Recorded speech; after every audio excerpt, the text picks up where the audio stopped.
News Avenue igama uSizwe Plus sibuyile back with the bang. Uyazi ukuthi thina sibeka umphakathi phambili. Njengamanje into esikhulumayo or esikhulumayo as i-country indaba yama-elections.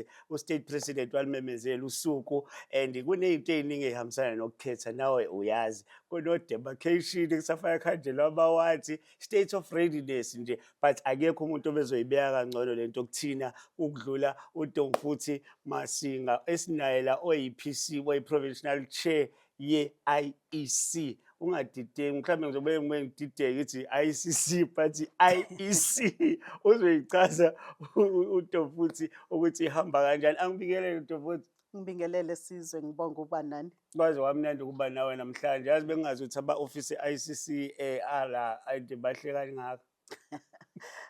Siyazama, kufanele ama-ofisi ethu athi ukubukeka ngabe sekube ngathi ngene emjondolo. Abukeka mahle kakhulu. Yazi into engicabanga ukuthi ibalekile kufanele sikhulume kakhulu namhlanje. Ongitshele ngeposition yakho la. Njengoba sila uyini wenzani umsebenzi wakho? Ngizile nje ungibiza ngo-chair. I-position yami ngu-Provincial Electoral Officer. So I'm the accounting officer for i-commission la kwi-province yaKwaZulu Natal. Njengoba ama-province ewu-9 nama-provincial electoral officer nawo awu-9 and I reporter directly ku-CEO, then u-CEO reporter to the commissioners. Hayi mina ngiyakuzwa ngiyakulandela ngicabanga nomuntu osekhaya osibukayo uyayizwa le ndaba ukuthi ihamba kanjani. Ama-mistake ukuthi ubiza uDomfuthi ngo-provincial chair. Yeah, Asephelile from now ngiyaphambili seyiphelile leyo ndaba. Sesiqhubeka nodaba-ke manje state of readiness. Upresident athi mhla ka-4 ziyaduma siyabhalisa I think ngoJune saloku siphekhela yonke nje le. Umthetho wase-South Africa uthi i-term of office whether eka-national, provincial noma omasipala basekhaya local government iwu-5 years. So the last local government election yayingomhla ka-1 November ngo-2021 esibuya COVID angazi noma sakhumbula.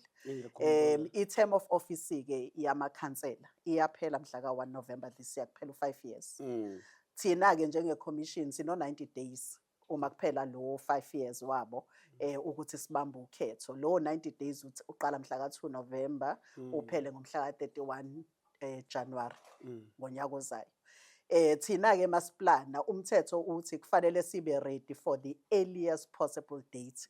So kuleli windi leli elizovuleka mhla ka-2 November liphele mhla ka-31 January. The earliest possible Wednesday ngoba ukhetho eSouth Africa luba ngoLwesithathu. uLwesithathu lokuqala umhla ka-4. So thina selokhu nje kwasinhloso siplanela umhla ka-4 November. But bekusezandleni zikaMinister wakaKhokha ubaba uHlabisa ukuthi akhethe noma imuphi uLwesithathu kulabo Lwesithathu abakhona kulelo windi. But-ke uyaqala xoxisane nathi njenge-commission ukuthi kuzobe kwenzekani ezweni ngaleyo period. Isiphi isikhathi esisafe, isiphi esiyingozi kakhulu ukuthi kungabanjwa ngaso ukhetho. Siyazi-ke ngaleso sikhathi onyakeni uNovember to January ama-exam, i-festive season, abantu bayatravela, bayagoduka zonke lezo zinto, iy'ngane ziyavala ey'koleni.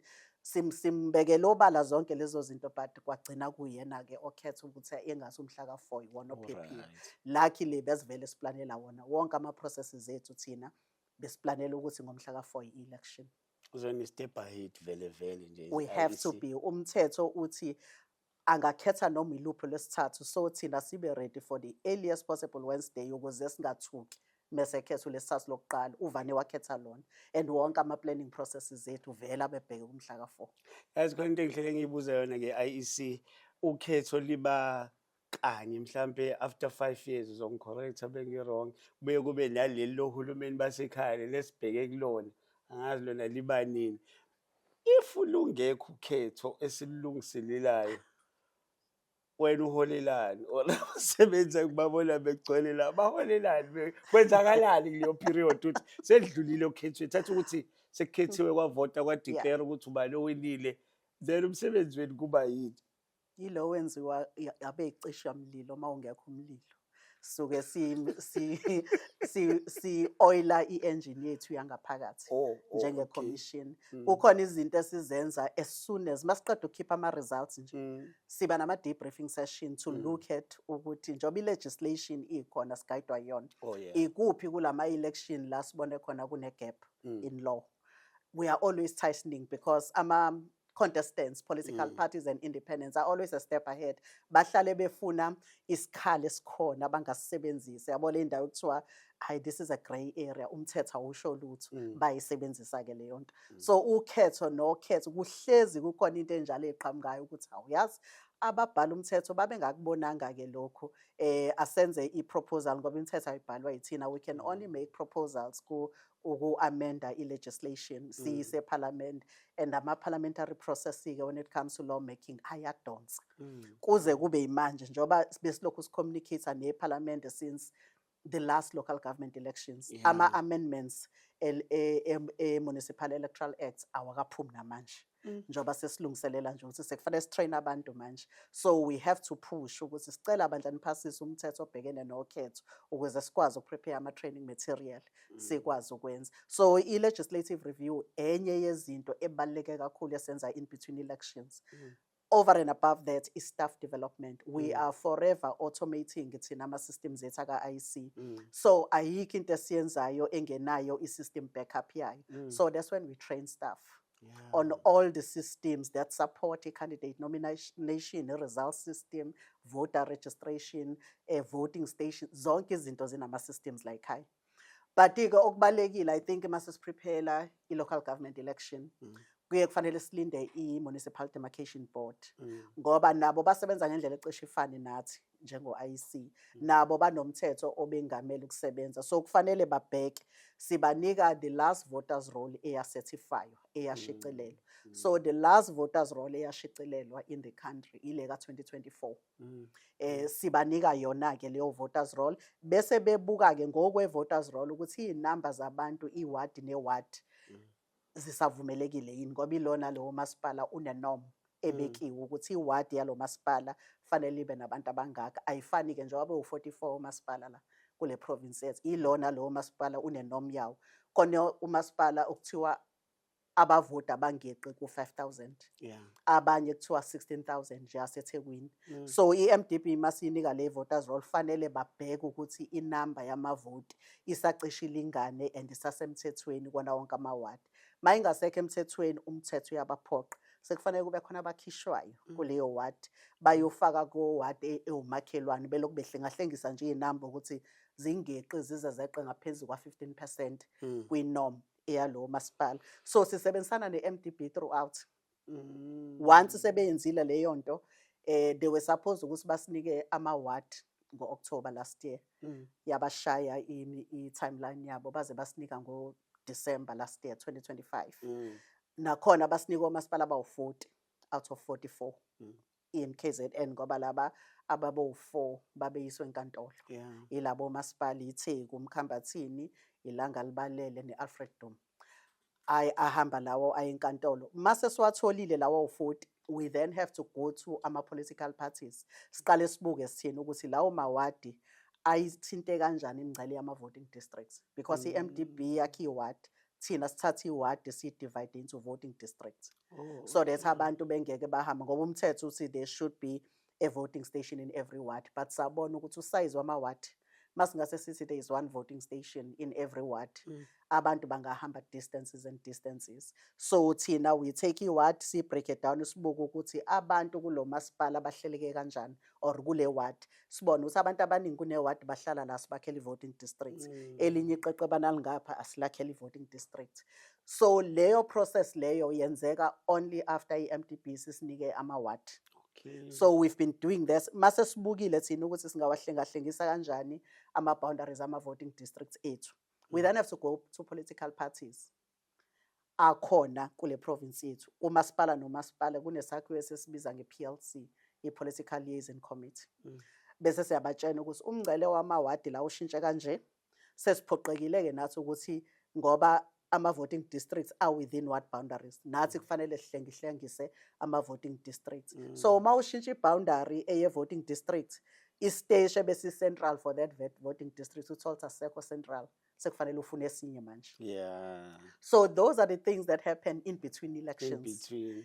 Abantu abasuke bengazi ukuthi ziyenzeka. I think usuvele wayithinta nale bengisaza kuyona demarcation. I think it's clear. But quite ngifuna ukuthi singayi phambili singabatshelanga Bukile ukuthi ngempela kuzokwenzakala njengamanje ngiyazi ukuthi kuya-register mhlambe kurejistwa nini kukhethwa nini kunento ekuthiwa i-special vote futhi Yebo. yabantu abanjengathi yogogo yobani mhlambe labantu laba baregarded as essential services umsebenzi wabo and stuff but ngithathe ukubeka kungasho mina. Ngiyajabula ukuthi uyayazi futhi uyichaze kahle ukuthi special vote sobani.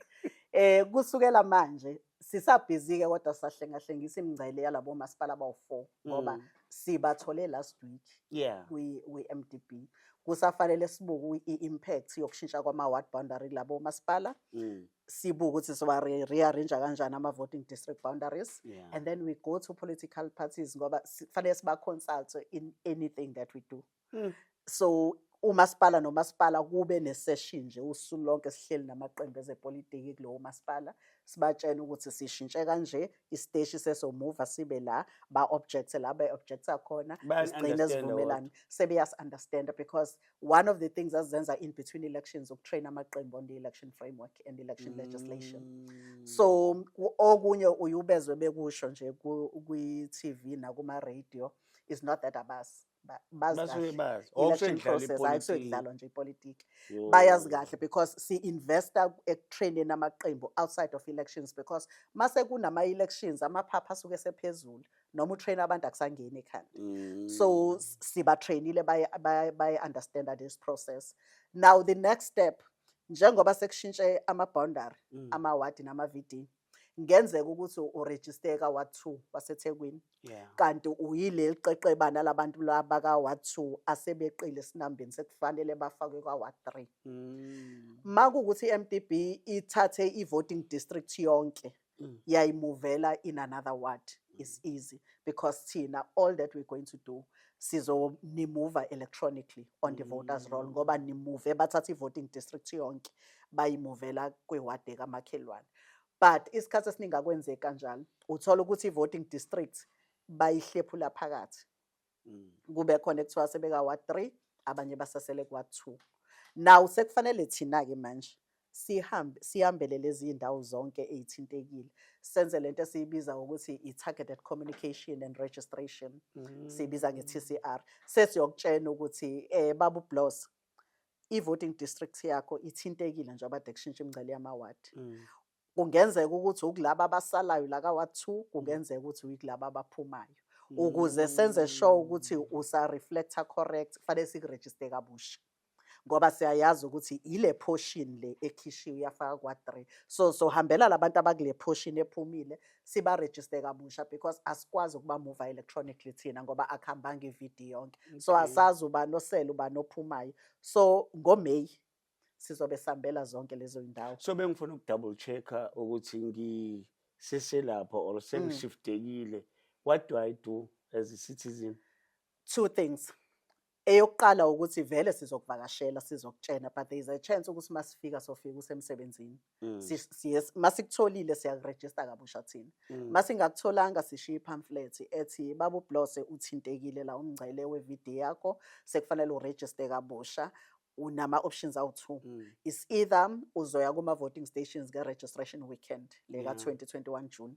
2021 June la first year. 2021 June but wena ngoba une internet access you don't have to wait for 2021 June. All you need to do ukuya ku website yaka IEC utype register to vote izokufaka kuleli page logo register. You need to go khona ucreate profile njoba uye wenze banking app ube ne username and the password. Once wafika lapho all that you need to do is to go and update ama details akho.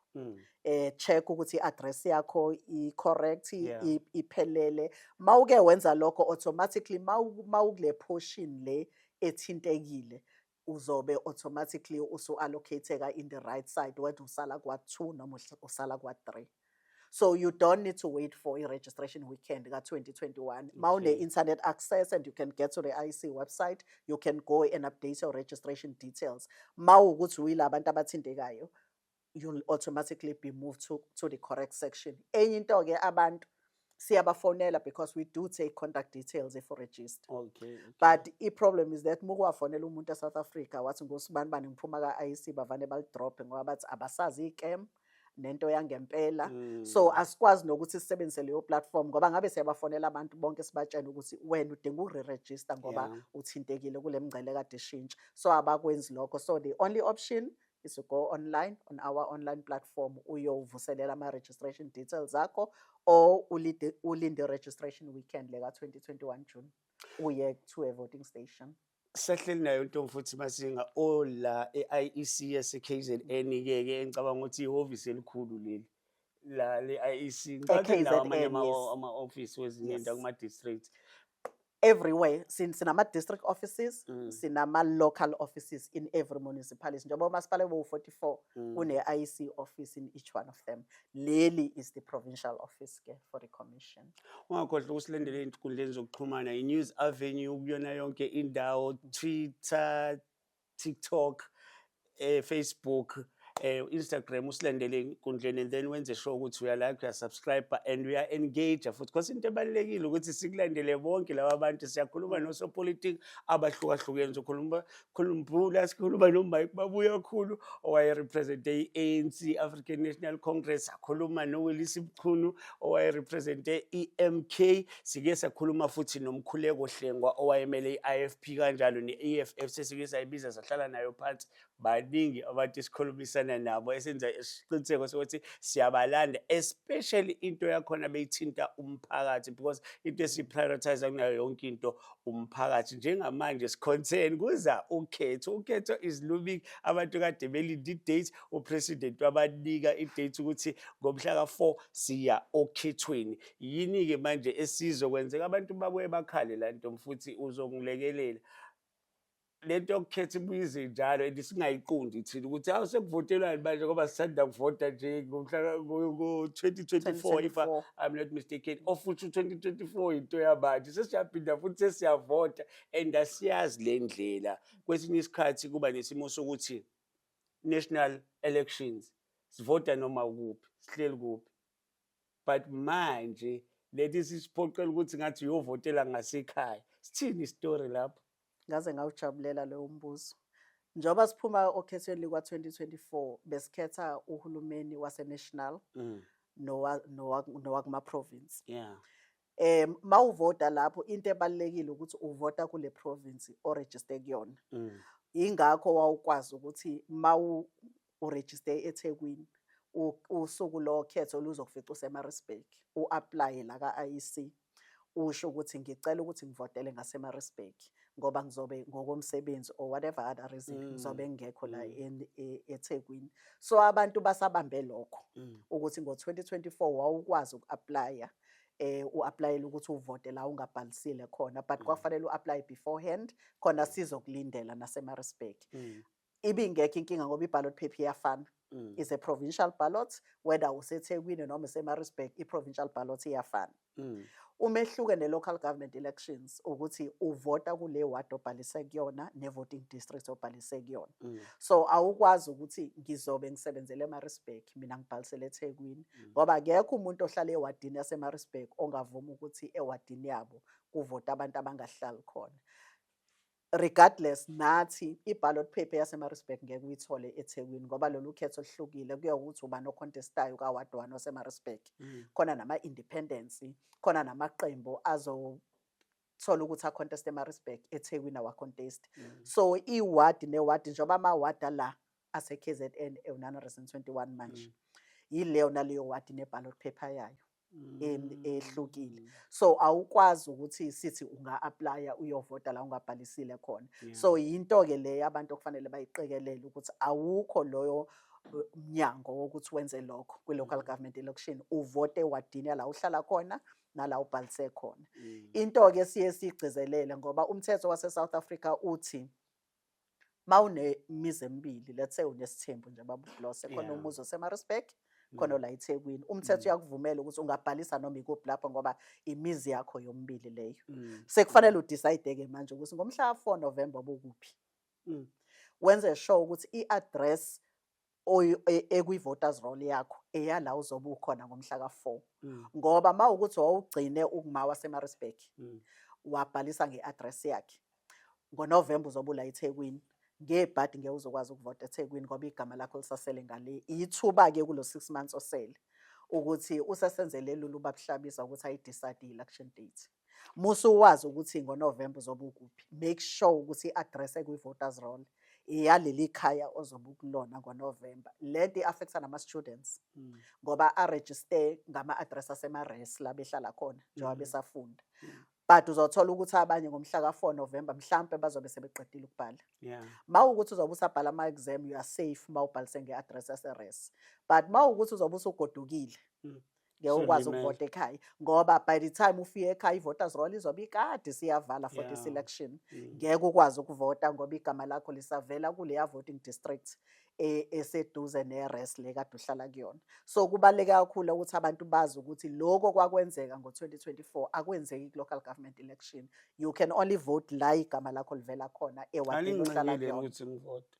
Sikuncenge kakhulu. But ama-complications awenzi kube nalento abanye abantu abayibiza nge-apathy because abantu abaningi banalokuluza i-interest nje uyabona uma uzongitshela into ey'ningi before futhi ngiyocasta that vote ngiyawubona lo line wenu uthi ivoti lakho wathi uzongaphawuli if uyayibona lento ukuthi igcine iy'thulele but sikhulumela i-reality manje yokuthi ayikho yini indlela yokuyishintsha i-system elisebenza ngayo, you understand leyo nto. Kufana nokuthi okunye engingaku-introduce to the very same question ile ndaba yokuvota online. Ukuthi how far have you gone with that thing? Yabo, talking about moving with times. Yabona? Now into ebalulekile eSouth Africa sihlale sikhumbuza abantu ukuthi umthetho wokhetha ubhalwa u-IC. Thina si-implement umthetho sokubhalwe yilaba abasibhalela imithetho eParliament. Okay. So mhlambe ubulandela ukuthi sike senza i-conference enkulu ye-electronic voting. Lokho ukuthi ukwazi ukuvota noma ngabe ukuphi la ufuna ukuvota khona. Sabamema nama-politicians kwane-consultative process iParliament laze la set up i-electoral review panel ukubheka ukuthi ngoba njengamanje umthetho wethu wase-South Africa awuyivumeli i-electronic voting kufanele uvote in person. Kwaconsultwa kwaqeda. ESouth Africa sisazama ukuthembana. Ama-politicians asabelieve on a manual process. La bezoyibona i-ballot paper bayibala ukuthi namba bavotela ukublose namba sebe-10 sebe-20. Asikakafiki kule stage la i-technology siyi-trusta ngalolo hlobo. So that's the reason le process yokuconsulta amaqembu sayiqala ngo-2006 as the Electoral Commission. Kuze kube manje every time la siqeda khona i-consultation process bayakusekela okunye abakusekeli but kugcina kuthiwa ayingeke asikakabi ready for that. Asikayi-trust i-technology ngale ndlela le engicabanga ukuthi siyithemba ngayo. So namanje kulolu khetho siyakulona i-electronic voting ngeyenzeke. Kunokuthi futhi ngo-2029 kwi-national and provincial elections ayizokwenzeka depending ukuthi ama-lawmakers ethu athini ngayo njengamanje abakayivumi. But what we've done thina ngaphakathi njengo-IC izinto esikwazi ukuyi-automate thina sesiyi-automatile. That's why usukwazi ukurejista uhlele ekhaya. You don't need to go to i-voting station makuyi-registration weekend. Ama-political parties akusadingi afike nama-hard copy documents ama-candidates awa-nominatayo for elections. Sebekwazi ukwenza kwi-online platform yethu eye-candidate nomination. Ama-special votes, if you want to vote kwi-voting station ngoLwesibili nangoLwesithathu ngoba ngomsombuluko nangoLwesibili ngoba ngoLwesithathu uzobe usebenza. Akudingi ukuthi uze kuthina you go online and apply for a special vote. So lokho esikwazi uku-automate without ukuthi kushintshe umthetho la si-automate izinto to improve i-efficiency kuma-operations ethu sesikwenzile konke but i-electronic voting ngebhadi ayikho ezandleni zethu. Kufanele kube ne-enabling legislation and njengamanje eParliament hayi basasichitha.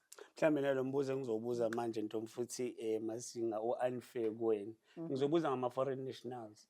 Ukuthi wona analo igunya lokuthi avote. Uyambona umuntu unayo i-ID.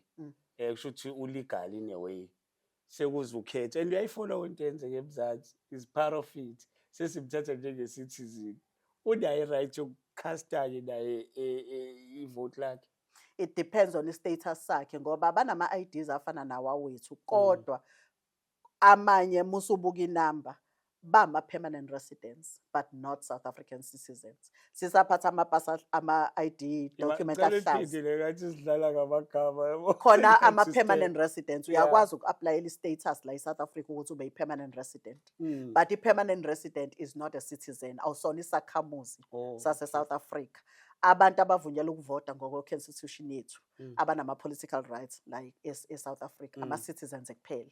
So noma ngabe unepasi elifana nelami ngesikhathi u-aplayela ngoba ma u-aplayela ukurejista asikurejista same time thina.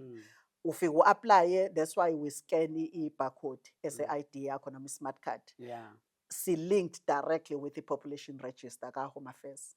Ibona bese kubuya i-report kubona. We are linked live to i-population register. Ibuye isisho ukuthi no lona unaso i-smart card or i-ID document yase-South Africa. But ngokwe-status uyi-permanent resident yase-South Africa akayona i-citizen. That's why i-voters roll yethu ihlukene kabili. Khona abantu abala kwi-front side eye-voters roll bese kuba khona the-back pages eze-voters roll la kuvela khona bonke abazamile uku-aplya i-population register yabachitha iyasho futhi ne-status ukuthi no you were rejected wena because you still underage ngoba siba-register from 16 but bangena kwi-front side eye-voters roll when they turn 18. Yeah. So ma ungabuka i-hard copy eye-voters roll yethu ma ungavakashela nje kuma-voting stations ka-registration weekend uyiphenye at the back bonke laba abarejectiwe kubhaliwe abanye kubhaliwe ukuthi u-rejected because uyi-permanent resident, you are not a South African citizen. So abakwazi ukuvota. Abakwazi ukuvota yilaba asebe-naturalized. Oh, okay. Uthola ukuthi kunenamba yeminyaka okufanele uyihlale eSouth Africa. Musu uhlale leyo minyaka uyakwazi uku-apply ukuthi u-naturalize. Ma u-naturalize usuke usunika ubuzo base-South Africa. Like if ushade nomuntu wase-South Africa emva kweminyaka ethile uyakwazi uku-apply ukuthi ube naturalized. Labo ke sebenziyi-citizen njengawe sebe-enjoya wonke ama-rights ethu including ama-political rights lawa afaka nokuthi uvote. Oh, okay. Now i-challenge esinayo in this country. Age ukuthi I mean ukuthi Iminyaka. yes ukuthi usuhlale I up to can't 15 or remember. something. I can't remember. At some point kwaku 5 years. Oh, I'm not okay. sure manje ukuthi sekuba and I can't speak with confidence because all we do we send your ID number electronically Yeah. kwa Home Affairs. I-status sakho sibuya from Home Affairs not kuthina because they have to run your ID by i-population register. And then bese kuba khona ke abantu abathola ubuzwe base South Africa ngomgunyathi. Oh. Make nje uHome Affairs wakunika i-citizenship yase South Africa asina right thina as u-IC uku-reject. We have heard ukuthi khona abantu abahambayo baye ko-school principal afika u-school principal abhala incwadi ukuthi cha ngiyamazi uBlose ufunde la esikoleni sami from primary school. Even engekho umuntu omdala ongamela but ngokwama-record ama la esikoleni ufunde la okusho ukuthi uzalelwe la eSouth Africa ufunde la or usehlale yonke leminyaka ewu-30 or 40 akubhalele leyo ncwadi yokusupport i-application yakho yaka-Home Affairs. UHome Affairs uyayamukela incwadi ebhalwe school principal, uyayamukela incwadi ebhalwe induna or inkosi yasendaweni. So abanye ke baye bafike nalezo incwadi bayo-apply. UHome Affairs ke ubuka a list of things. Once bakugranta leyo citizenship, thina as o-IC we can't reject you. Ukuthi wawukade uyithole fraudulently, but musunayo ungasayona i-permanent resident, usune-ID or i-smart card esithi usuyi-citizen. Thina as o-IC ngoba that's not our competence. Thina sithumela i-ID number, i-status sakho sibuya from Home Affairs. Labo ke bayavota ke because usuyisakhamuzi esinjenge-South African citizen. Mina ngiyamuzwa Ntombi futhi ngicabanga ukuthi usayibeka and nawe uyayizwakala lapha ekhaya. Mina ngizwa kahle but khona into ekudinga ukuthi sibuze singayishiyi Ntombi futhi. Uyabona kunenhlangano ekuthiwa i-ANC. Yes. I-ANC boyi-checker inento ekuthiwa i-COSAS. I-ANC esympathizer nayo. Ngokwabasebenzi sibazi besympathizer ne-COSATU or i-COSATU isympathizer nabo. Yes. Kubuye kube khona lento yothisha. I'm coming closer to home now. lento yothisha kakhulu understand lonto othola ukuthi i-IEC iqasha kakhulu especially ey'koleni uzothola ukuthi bekuyiwa kovota principal iyi-member a well-known member yeSASCO. Thola yini lento isi-compromise credibility ye-IEC because it's a well-known fact ukuthi isathu isympathizer ne-ANC. Mhlawumbe igama lokusympathize I think li-more appropriate but isympathizer ne-ANC bese kuzoba nesikole uNtomfuthi asidedelayo ukuthi siphathwe uThabani owaziwayo ukuthi uyilungu lesathu. How do you harmonize those such things ukwenze ukuthi amanye amaqembu angakhali phela ukuthi ayi nampa benathu abaqashiwe understand leyo nto but iqasha besathu senza kanjani? Masiqasha uthisha asimbuzi i-union affiliation yakhe. Our starting point thina njenge-commission is it noma imuphi umsebenzi une-right lokujoyina inyunyana ukuprotect amalungelo akhe njengomsebenzi. Whether unathu, noma usathu, noma uyiphi enye, whether unabuthosa, regardless ukuthi leyo union yakho ikwi-alliance nobani, noma idla ndawonye naliphi iqembu, thina that's a non-issue. That's our starting point. Now, when we go to recruiting, we have attempted a whole lot of strategies yogo recruit abantu. The one that backfired for us the most was a focus on employing young people. Because voting station, we manage, not everyone can manage a voting station.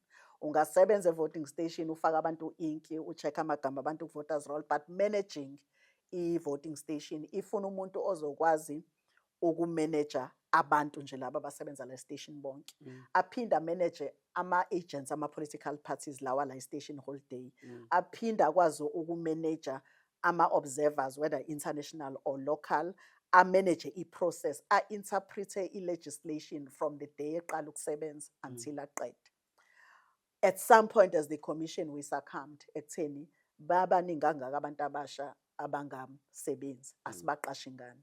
It backfired badly for us. Le ngane i-maturity yashort. Ukusebenza under a high pressured environment yakuma voting station kuyashort. Abanayo leyo experience. We then took a decision as the commission ukuthi there are two positions that we can't compromise on. The position of presiding officer petty station, not deputy wakhe. Labo bantu sifuna abantu abane experience yok supervisor nokuphatha nje, even entry level supervisory role. Now, because most of our voting stations iy'kole, mase yosayina nje i-lease agreement to begin with. Ngoba mase sithathile iwadi sayihlukanisa into voting districts, sase siyasibona isiteshi esi-central for labantu abahlala la. Fanele sambe sosayina i-lease agreement nothisha omkhulu wakuleso sikole. Masayina leyo lease agreement already sebeyazi ukuthi there is an election coming. But nabo esikoleni asenayo lento yokuthi abantu they walk in bazo-apply ukusebenza e-IEC. Yonke it is online. So you go to the IEC website under jobs and you apply. Anyone can apply, but the criteria is for umuntu ozophatha station or deputy work, you need to have a minimum of 8 years supervisory experience. So ey'koleni nabo, because nabo bezwa kuqala ngoba sisayinile lease agreement nabo, 77% of our voting stations are schools. So mase sayinile sebeyazi ukuthi it means anytime now we advert abantu abazosebenza izophuma. Bazokwazi kuqala and they'll go and apply. But noma ungawuthisha uzoqala uhamba apply. Ma uzofika utshengisa ukuthi wena unayo experience because othisha you have to be an HOD and above because sifuna lo 8 years ukuphatha abantu emsebenzini. Now, when ufuna abantu abanjalo abane 8 years working experience, majority yabo uzobathola ku-civil service. We are pushing a campaign now with professional bodies to encourage them now to apply for these positions because we're trying to professionalize abantu abasiphathele iteshi. Whether uthisha, uyi-union, or uyi-engineer, esebenzela some engineering firm, as long as uno 8 years experience yokuphatha abantu. All that we do thina trainer kwi-election legislation. Mm. And i-criteria yethu ithi i-membership yeqembu ne-membership e-union ayikudisqualify ukuthi usebenzele u-IEC. The only thing ekudisqualifyayo is if you hold a leadership position either kwi-union noma kwi-political party. Uma ukuthi wake waba nesikhundla eqenjini lakho awukapheli 5 years uphumile kuleso sikhundla awukwazi futhi ukusebenzela u-IEC because u5 years in the eyes of the public basakubona njengosihlalo we-branch ukuthi usuwaphuma lapho akusekho. But ordinary membership is like i-membership yeqembu. You cannot be disqualified ukusebenzela u-IEC because uyi-member yeqembu. But once you occupy a leadership position in the eyes of the public, you are a leader yeqembu, it will be difficult ukuthi baku-accept as a presiding officer or umuntu osebenzela u-IEC. But one other thing that I want to emphasize, njoba kade ngichaza ngama-voting stations, before sifinalize umngcele owe-voting districts, decide nokuthi isiteshi siphi kulona lowo masipala, we have to go to ama-political parties. Akhona kwi-party liaison committee, kwi-political liaison committee, kuvunyelwane. Masiqasha abantu, masiqeda ngo-end of May iyaphuma i-advert yabantu abazosebenza kuma-elections in November. Before sibaqashe, mase sibaselectile sakhetha abamithi criteria ka-PO no-deputy wakhe, we have to take those names to i-political liaison committee. Iqembu bese liyasibhekela ukuthi labantu abazosebenza kulezi iteshi zenu ngoba bayabazi bona as amaqembu, do they miss the criteria enisethile nina izo IEC? Kwaleyo criteria sayakha nabo ama-political parties. Mabethola umuntu la, let's say bathi lo muntu akanaso isikhundla la eqenjini, but uyena organizer weqembu la, siyazi nje ukuthi iqembu masihleli izinto uyena ogijimayo. They report back to us, si-confirm leyo nto, siyamreplace leyo muntu.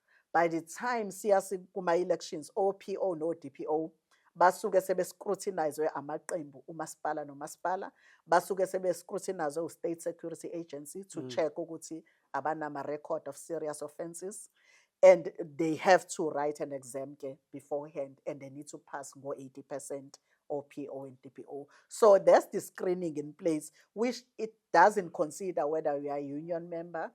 It is irrelevant in terms of our processes.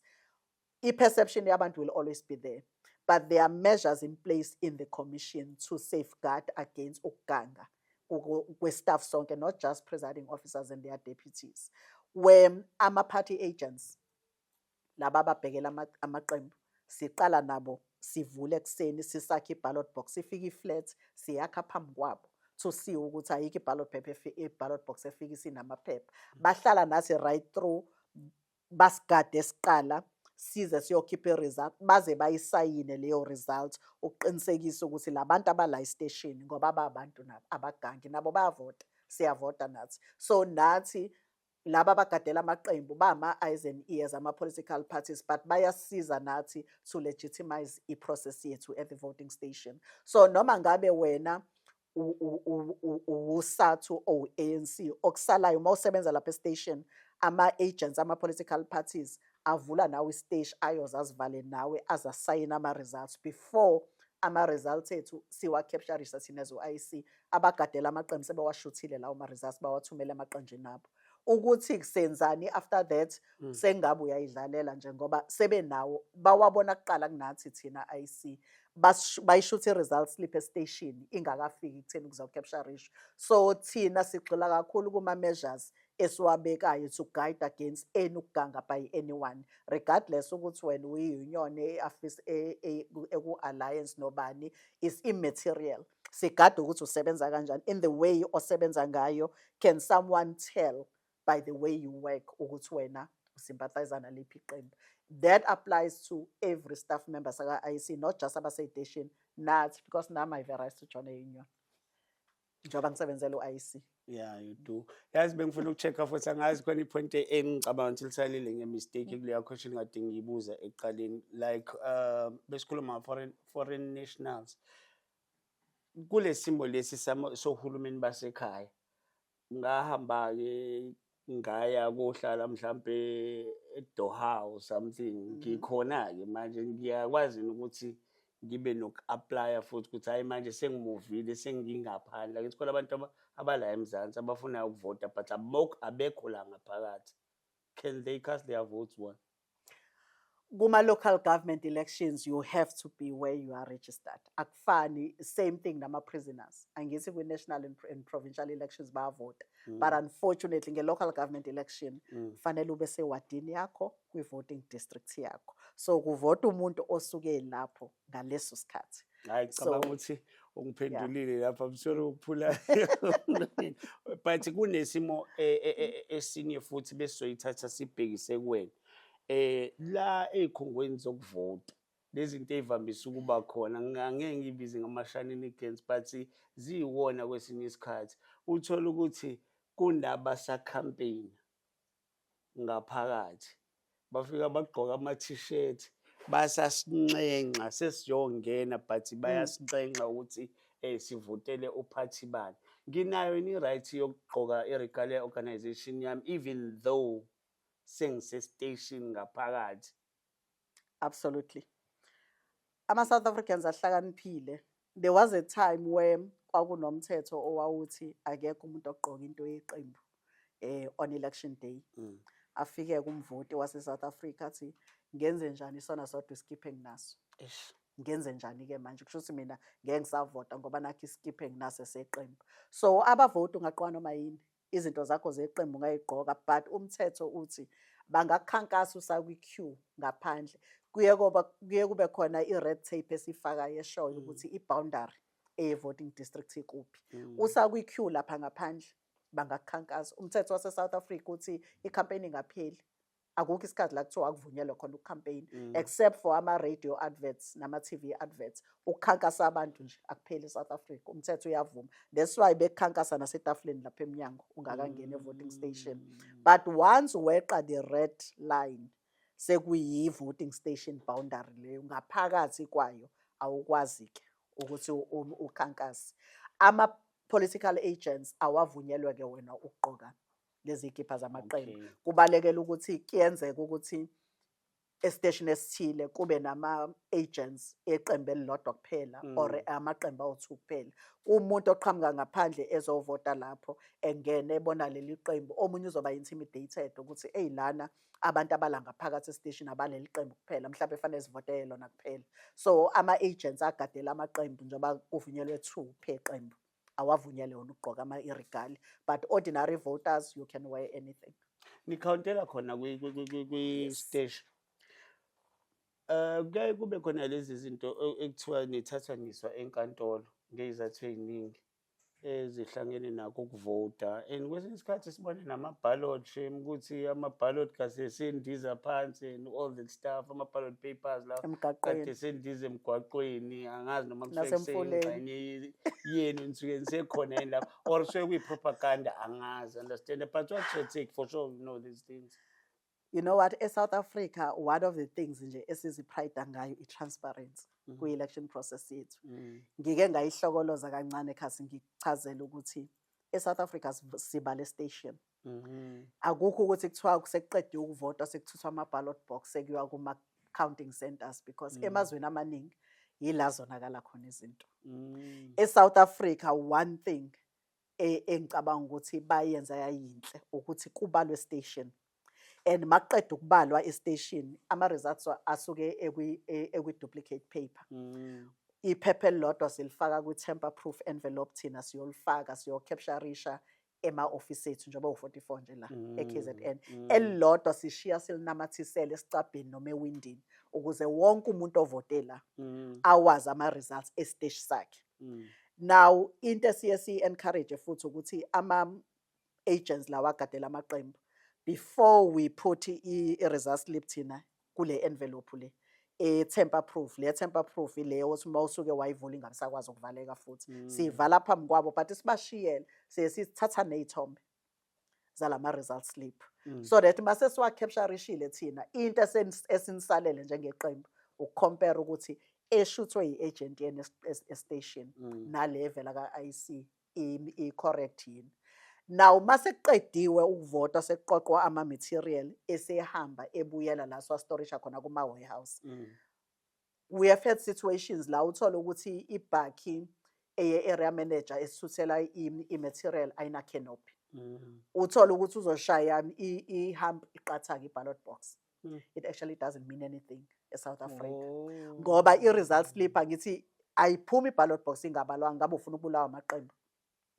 Mayiphuma e-voting station isibaliwe bane-result slip bayishutha.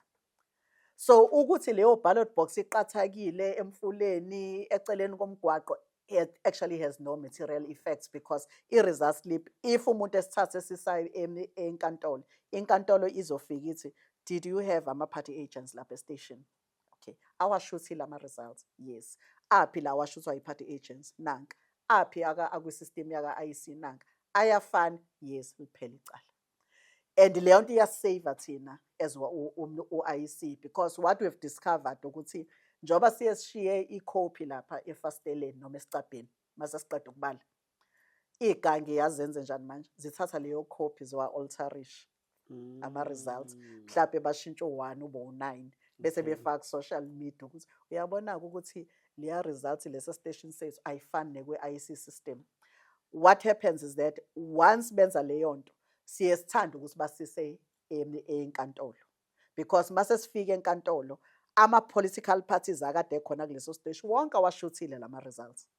Izofika inkantolo ukuthi imaphi la alterishiwe, okay, awusitshengisi. Political parties abe-participate kule voting station ebe nama-agents apha ama-results ayafana wonke sesiyabona ukuthi oyi-alterishiwe le inkantolo ichitha icala. So isikhathi esiningi la eSouth Africa akaze kube except for one person owayisa u-IEC e-court after i-local government election i-independent yase-Newcastle. Nayo it wasn't because khona i-fraud eyenzekile. It was because at that time i-emphasis kwi-address was not as big as it is now because inkantolo isiyashaya umthetho manje ukuthi for every registered voter we need to get an address. Mayingenawo umuntu i-functional address ejwayelekile asinika ama-particulars angenza ukuthi sihambe sifike la ethi uhlala khona. So loyo muntu oyedwa wayi-independent wase-Newcastle wayisa i-IEC e-court because wapick up ukuthi kunabantu abawu-3 abavela kwi-voters roll eyeward yakhe eNewcastle and yena unolwazi ukuthi abahlali kulawo ma-address, something that i-IEC wouldn't have known. Yafika inkantolo yaprove ukuthi cha uqinisile impela labantu laba bobathathu lama-address abo abaplace ngaphandle kwale ward le. Inkantolo yathi kuleyo ward ukhetha aqalwe phansi, but alukho kulama objections lawa yafakwe amaqembu uma kuphela ukhetha ukuthi hayi lama results lawa awekho fair, akekho sewake wayinkantolo wakhipha ubufakazi inkantolo yarula against us because kunama checks and balances in our system and ama-party agents are the biggest check and balance we have at the voting station ngoba sisave wayibona ukuthi nanka lama results abenje nanka waka-IEC. The only thing that can change is that umuntu mayehluleke ukuhlanganisa ama-spoils nama-cancel votes kuphela, but in terms of ama-vote asukethelwa amaqembu have those results before we even see them as IEC. Bathi vale mfana. I think sikuthinte cishe konke ebufanele sikuthinte ngaphandle kokuthi indlula mithi inamukele kahle. Kanjalo nonyazi lwezulu. Kakhulu. Nibe happy. Uthini umsholozi ngoba phela kabanga happy ngama results lawa ase national noma mhlawumbe ke kuwathinta wa national. I know. Sibonanile i-commission njobe kade la ivakashele wonke amaqembu akhona kwe-legislature wethu woma-6 and the MK is one of them. Siyazi ukuthi kusanecala elingakapheli inkantolo lika 2024 elavulwa i-MK. Liyangena ke mhla ka-18 June lelo cala. Belilokhu lihlehla ngoba yafika yalifaka i-MK yasiyali-withdraw. Yathi hayi engathi ubufakazi abuhlangani. Yaphinde yalivusa last year lathi hayi seliyavuka manje sebethole ubufakazi obusha. Njoba liye enkantolo ke mhla ka-18 sibheke ngamehla abomvu ukuthola lo bufakazi obusha okuthiwa sebukhona. Yeah, so otherwise i-meeting nawo wonke amaqembu ihambe kahle. Na sibona kakhulu ukuthi mhlambe into futhi yonke into izohamba kahle singathi sibuka i-TV sibone sekukhathekile kuzoba sekukhathekile sesingaboni. Awusibuzanga ngani sikuchazela ukuthi yini eyikhathile. Kuqhubeke. Hayi sesenze esinye isikhathi ngoba angithi I think sisenaso isikhathi sokuthi siphinde sidlule la ekhaya yabona No nto problem. akukho kude nala esisebenzela khona so cabanga nosikubonayo nje ngoba phela lento isahamba manje understand lento akafiki le date yokuthi siyo register mhlawumbe kuzoba khona into esiyidingayo. By the way usilandele einkundleni zokuxhumana sinephepha online likhula ngendlela ezimangalisa sibe ne-podcast sicela usilandele ulike usubscribe wenze sure ukuthi you tell your friends about us and ukhetho liyeza parent shots. Sicela wonke umuntu owumvoti nje eSouth Africa akayinika isikhathi u-R1 if I'm not mistaken uthumele i-ID number yakho ku-32810 ukuze uhlale uzazi ukuthi uvelaphi njengamanje ngokwe-voters roll yethu then uzokwazi ukuthi kufanele uyo-update i-voters roll noma cha. You just send i-ID number yakho nge-SMS ku-32810 ukuze ubone ukuthi uvelaphi njengamanje ngokwe-voters roll yethu. Ngicela ungi-edela nje just 30 seconds ukuthi angibanga-ke happy ngokhetha. I don't feel ukuthi ukhetho libe free and fair. Ninginika how many days ukuthi ngiresponde or ngisho mhlambe as an independent or a political party ukuthi angibanga happy ngokhetha before nani announce because nina announce senithi libe free and fair. But mina ke ninginika isikhathi esinganani ukuthi ngi-challenge or ngi-conteste. Uno 48 hours isivota ngolesithathu eSouth Africa u48 hours wakho kuphela ngolesihlanu after voting and aswa announce ama results investigate each and every objection noma isikhalo esisuke singenile samphendula osuke efaka isikhalo before we can announce results. Mase ekhuluma grade umuntu athi yena wafaka isikhalo wangaphenduleka kusuke nje sekuyipolitiki nje leyo. Akekho umuntu ofaka isikhalo singa investigate aphendulwe before simemezela ama results. Siboya kakhulu ngoba sikhuluma naye uNtombi futhi Msimang okhona lawa IEC or in charge of IEC and KZN. Igama lami uSizwe Mplose. This is a podcast News Avenue, a News Avenue podcast la siza kwena live sesiyayivala manje qimshilile into to dead to our please take pictures.